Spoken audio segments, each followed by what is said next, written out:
हर हर महादेव, जय माँ। आज का विषय है योग साधना का राजमार्ग।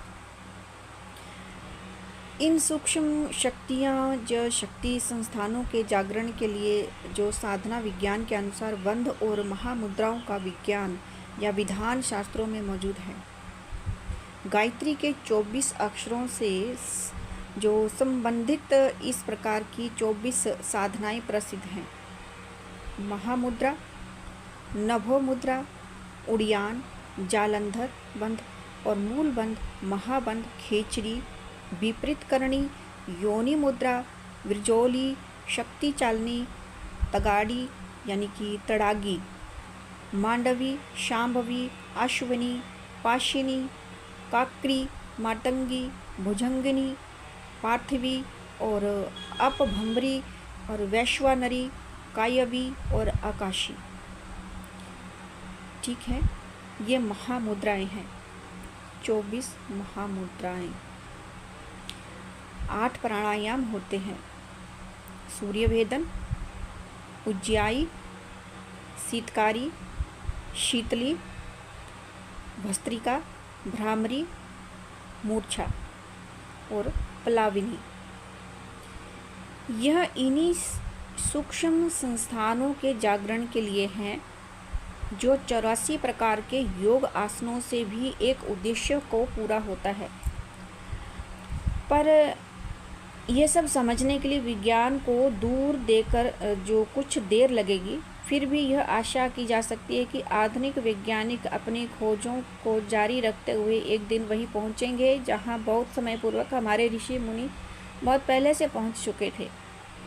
योग दर्शन के द्वितीय अध्याय में अष्टांग योग के साधना की सीढ़ियों का वर्णन है। ठीक है, अहिंसा की साधना करने वाले से हिंसक जीव की बैर त्याग देते हैं। सत्य की आराधना करने वाले के मुख से निकले हुए श्राप वरदान सफल हो जाते हैं। अस्तेय वृत्ति धारण करने से बहुमूल्य रत्नों की समान बहुमूल्य उपलब्ध होती है। ब्रह्मचर्य का पालन करने से तेजस्विता मिलती है।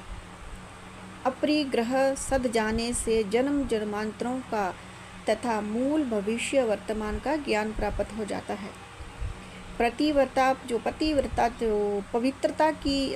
पवित्रता की जो साधना हो जाने पर घृणा और स्पर्श संसर्ग से छुटकारा मिल जाता है। अंतःकरण की पवित्रता से मन की प्रसन्नता, एकाग्रता, इंद्रियों पर विजय और आत्म साक्षात्कार करने की क्षमता प्राप्त होती है। संतोष धारण करने से सर्वोत्तम सुख मिलता है। तप साधना से मल दोष दूर हो जाने पर अणिमा, लघिमा, महिमा आदि 8 शारीरिक सिद्धियां प्राप्त होती हैं। स्वाध्याय से इष्ट देव का साक्षात्कार होता है। ईश्वर परिधान से समाधि लग जाती है। आसन सद जाने से सर्दी गर्मी के द्वंद्व दुख नहीं पहुंचते। प्राणायाम से पाप और ज्ञान का आवरण मिट जाता है। प्रत्याहार से इंद्रियां वश में हो जाती हैं। अन्य साधनाओं से अन्य प्रकार के भी अनेक सिद्धियां मिलती हैं। अणिमा, महिमा, लघिमा, गरिमा, प्राप्ति, प्रकाम्य, ठीक है, ईश्वरित्व और विशिष्टत्व, दूरदर्शन, दूर, श्रवण, परिचरित्र, विज्ञान, परकाया प्रवेश, आकाश रोहण, मारण, मोहन, उच्चाटन, वशीकरण आदि का वर्णन योग ग्रंथों में मौजूद ही है। ये सभी गायत्री उपासना से संभव हैं।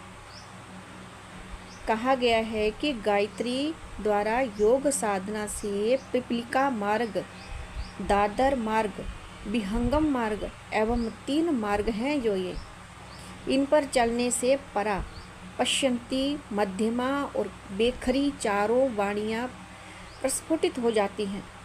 अविद्या, असमिकता, राग, द्वेष, आय, निवेश ये 5 क्लेश दूर हो जाते हैं।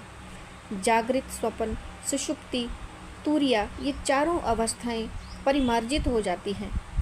मूलाधार, स्वादिष्ठान, मणिपुर, अनाहत, विशुद्धि जो विशुद्धि चक्र है, आज्ञा चक्र है, ये छहों जो चक्र जागृत होते हैं एवं मस्तिष्क के माध्यम से जो व्यवस्थित सहस्त्रार कमल में ब्रह्मा तेज विकसित होने लगता है।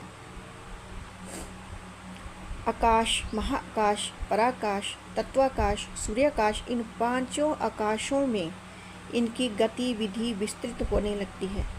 सातों भूमिकाओं में शुभेच्छा, विचारणा, तनुमानसा, सत्वापति, असंकति, पदार्थ, भाविनी, तुर्यगा अपनी नियमित गति से विकसित होती जाती है। गायत्री के माध्यम से योग साधना करने वाला साधक योग मार्ग से 9 विघ्नों, व्याधि, सत्यान और संशय, प्रमाद, आलस्य, आवर्ती, भ्रांति, जो अलब्ध भूमिका तथा अनवस्थित पर विजय प्राप्त कर लेता है। गायत्री ही वह महाशक्ति है जो सारे विश्व का नियंत्रण करती है। उनकी सत्ता से संसार की प्रत्येक क्रिया नियमित रूप से होती रहती है। कठोपनिषद में इनका वर्णन भी आया है कि जिनके भय से अग्नि तपती है, जिनके भय से सूर्य जलता है और जिनके भय से इंद्र, वायु और यम दौड़ते रहते हैं। ऐसी परम महिमामयी माता का श्रद्धापूर्वक आंचल पकड़ने वाला साधन क्या नहीं प्राप्त कर सकता।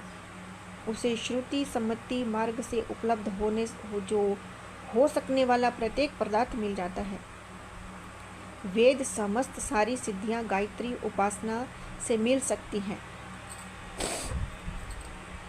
अध्यात्म शास्त्रों में उपासनाओं का सार्थकता के लिए उर्वर मनोभूमि जो बनाने में गायत्री उपासना का असाधारण उपयोगिता बताई गई है। गायत्री के जागृत होने पर अन्य मंत्र भी जागृत हो जाते हैं। प्रारंभ में हल्के काम दिए जाते हैं और सार्थकता बढ़ने पर बड़े बड़े भारी काम सौंपे जाने लगते हैं। गायत्री की सरल जप प्रक्रिया, उपासनात्मक विधि विधान के साथ जब वो ठीक प्रकार से बन पड़ती है तो साधक को योगाभ्यास सहित उसे करने के लिए कहा जाता है। योग और तप का समन्वय हो जाने से गायत्री कुंडलिनी बन जाती है। योग साधना सहित की गई गायत्री उपासना का विशेष महत्व है। योगाभ्यास सहित जो गायत्री उपासना करता है वो ब्रह्म पद को प्राप्त कर लेता है। योग और तप के समन्वय से ही की गई गायत्री साधना का कुंडलिनी साधना का महत्व बताते हुए कहा गया है कि शिवजी कहते हैं कि हे पार्वती, गायत्री ही तप है, योग है, साधन है और ध्यान है। वही सिद्धियों की माता मानी गई है और इससे बढ़कर श्रेष्ठ तत्व इस संसार में और कोई भी नहीं है। कभी किसी की गायत्री साधना निष्फल नहीं होती है। समस्त योग साधनाओं का आधार गायत्री ही है।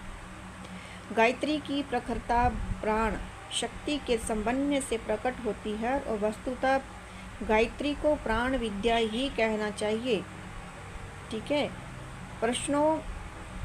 प्रश्नोपनिषद में यम नचिकेता संवाद में जिस पंचाग्नि प्राण विद्या का उल्लेख किया जाता है वह गायत्री महाशक्ति से सन्निहित पंच प्राणों के प्रखर बनाने वाले ही विज्ञान हैं। यही प्रमुख अथवा सूक्ष्म शरीर के पंचकोश हैं। गायत्री की प्राण शक्ति को भरने के लिए ही सावित्री की कुंडलिनी तथा उच्च स्तरीय साधनाएं की जाती हैं। यह जीव 5 देवता सहित है। प्राणवान होने पर शिव है।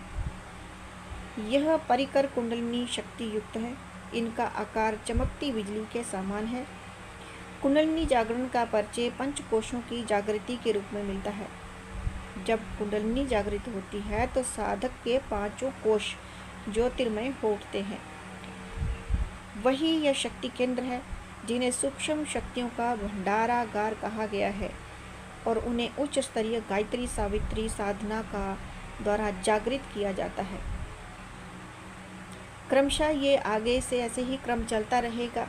माँ गायत्री और माँ सावित्री के विषय में मैं आपको जितनी मेरी समर्था होगी उतनी जानकारी मैं आपको देती रहूँगी।